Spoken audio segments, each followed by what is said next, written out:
Shiva!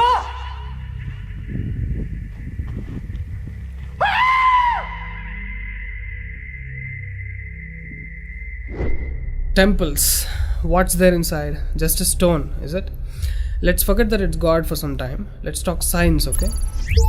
Let's look at the stone as a stone. Keep your gods aside for a while. I'll tell you the basics, listen. If you look at the temple structure, deep inside the sanctum sanctorum, all you will find is a stone. 6 to 7 feet or 9 feet, including the pedestal, etc. A whole lot of people are ridiculing why this much decoration to a stone. What's there in it? How can you worship this dumb stone as God? To all the idiots who are ridiculing idol worshipping, let's talk science, okay? What is it? It's a rock. What is rock? Rock is made up of metals and minerals. If you go to a valley and shout something, what does the rocks do? It will give you an echo.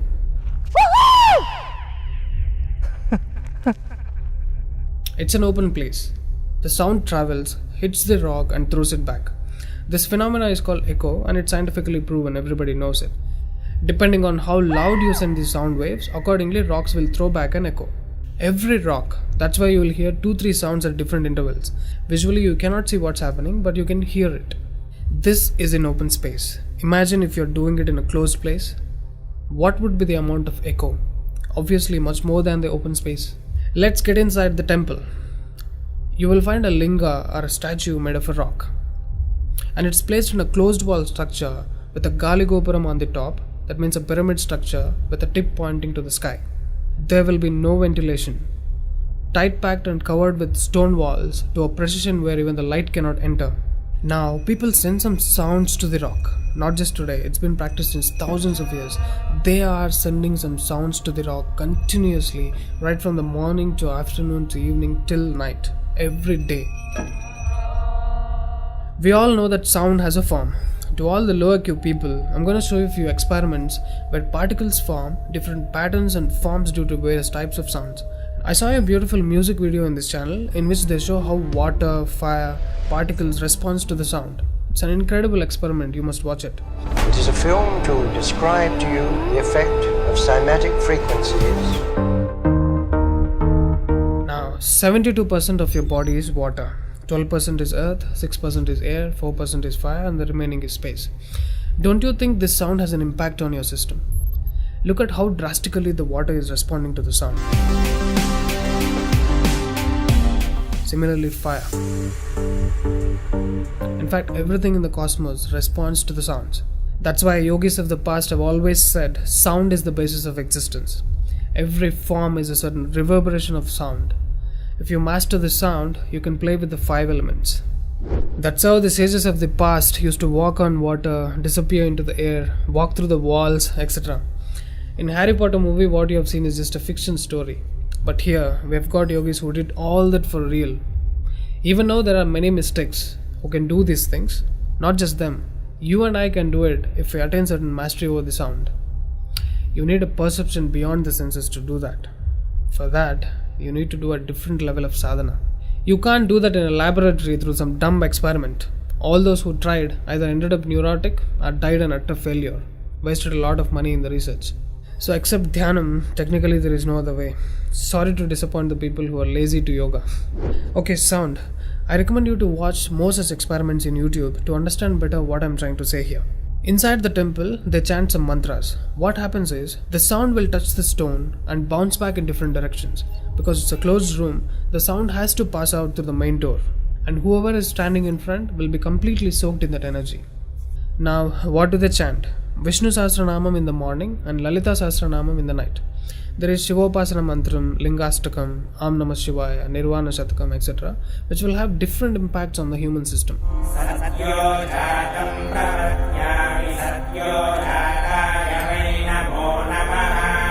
I really wanted to check what impact these sounds have on the human system.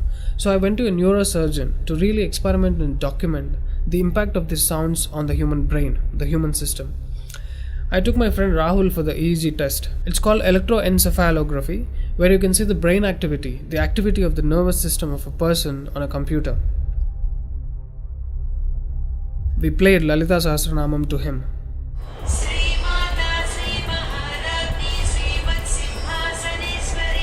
Rahul relax your face ఒకసారి first నుంచి చెప్పు.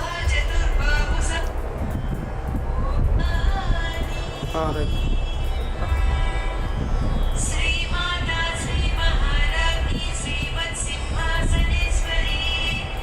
The kind of parasympathetic differences that he's getting is anonymous. Oh my god, then I understood. These sounds are engineered in such a way that the rhythm of the chant will go inside your parasympathetic nervous system and will put you into deep sleep within 3 to 5 minutes. First thing is, the chant is some thousands of years old. How could these ancient sages know that these sounds impact the parasympathetic nervous system? This they do it in the night. And in the morning they chant Vishnu Sahasranamam, the 1000 names of Bhagavan Vishnu. And again, these sounds are engineered in such a way that it will wake you up to a peaceful and refreshing state of mind. I'm sure most of you are suffering with painful wake-ups, with such an irritated mind that you can't sleep and you don't enjoy waking up. If you listen to Vishnu Sahasranamam in the morning, it will clear all these clutches in the brain and you will be super fresh when you wake up. Even today you can go and check in Tirupati temple. They will chant Vishnu Sahasranamam in the morning and Lalita Sahasranamam in the night. This is a clear science evolved and being practiced in temples. Even now in most of the temples they're still doing it without knowing why they're doing. I went and asked one of the priests in my hometown. He said, no, they're doing it since so many years. Or they will say something like, it's good for your health, you will get money, pregnancy, etc. This is one more reason why temples are ending up in ruins here. There is no one to talk about the science behind it. Why sounds and why the rock? So they call this rock as God, and when you chant for God, their idea is to benefit the human beings living in the city. It's a free service. Will your doctors treat you for free? But these temples are doing it for free since ages. But now these temples are under attack. It's time to free them from government's control. Temples' properties are being looted. They think too much of gold is available there. You know what? The temple design is such. There will be a Dvajastambam, which is made of some metal, usually gold or copper. Brass is a good conductor of sound. Gold is an excellent conductor of electricity and it has higher receptivity of the energy. To all the idiots who are worried about so much gold being used in the temple construction, just smack them with this video. This is a clear science and most sophisticated engineering that even the modern science has no clue of. There is much more to the design of the temple. The design is such, the energy waves reverberated by the gopuram will pass straight and touch the antenna kind of arrangement here and stored in the energy format. People are supposed to touch it. A lot of people touch their heads without knowing why they are doing it. And then you're supposed to walk into the space which is filled with this energy transmitted by the rock inside. Doesn't matter whether you're a Muslim, Hindu or a Christian, you can't escape the energy. You'll be basked in the glory of that energy. You can actively feel the difference after you pass through the path. And this design is not there in a mosque or a church.